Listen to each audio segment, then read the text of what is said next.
लक्ष्य की ओर बढ़ते रहो। हमें सिर्फ हमारा काम अच्छे से करना चाहिए और सत्य के मार्ग पर आगे बढ़ते रहना चाहिए। हमारे रास्ते में जो कोई भी हमारी बुराई करने वाले लोग आएँ, उसकी बातों से हमें कोई फ़र्क नहीं पड़ना चाहिए। पुराने समय में एक संत अपने शिष्य के साथ एक गांव में रुके।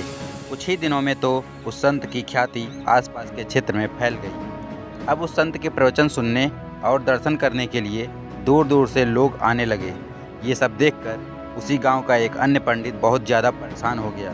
उसे लगने लगा कि इस संत की वजह से मेरे भक्त कम हो जाएंगे, मेरा जीवन यापन कैसे होगा।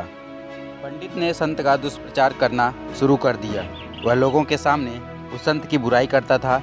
एक दिन संत के शिष्य को ये सारी बातें मालूम हुई तो उसे बहुत गुस्सा आया।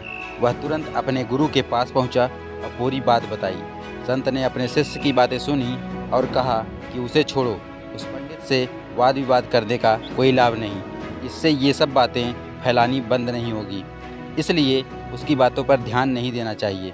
संत ने देखा कि शिष्य का क्रोध शांत नहीं हुआ है।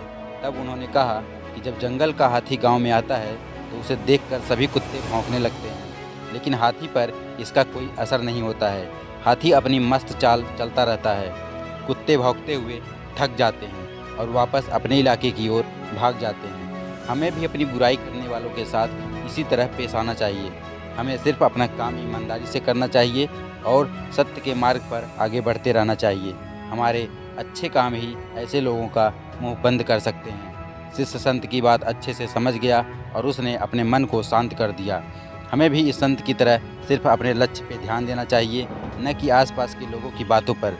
कुत्ते तो भौंकते रहते हैं, लेकिन हमें उसको पलट कर जवाब नहीं देना है। अगर हम भी कुत्तों के सामने भौंकने लगे, मतलब कि उनको जवाब देने लगे, तो फिर हमारे में और उस कुत्तों में कोई फ़र्क नहीं रहेगा। इसलिए बेहतर यही होगा कि हम अपना काम शांति से ईमानदारी पूर्वक करें और अपने लक्ष्य की ओर बढ़ते रहें। तो दोस्तों, यह कहानी आप लोगों को कैसी लगी हमें कमेंट करके ज़रूर बताएं और भी ऐसे रोचक कहानियों के लिए हमारे चैनल को ज़रूर सब्सक्राइब कर लें। धन्यवाद।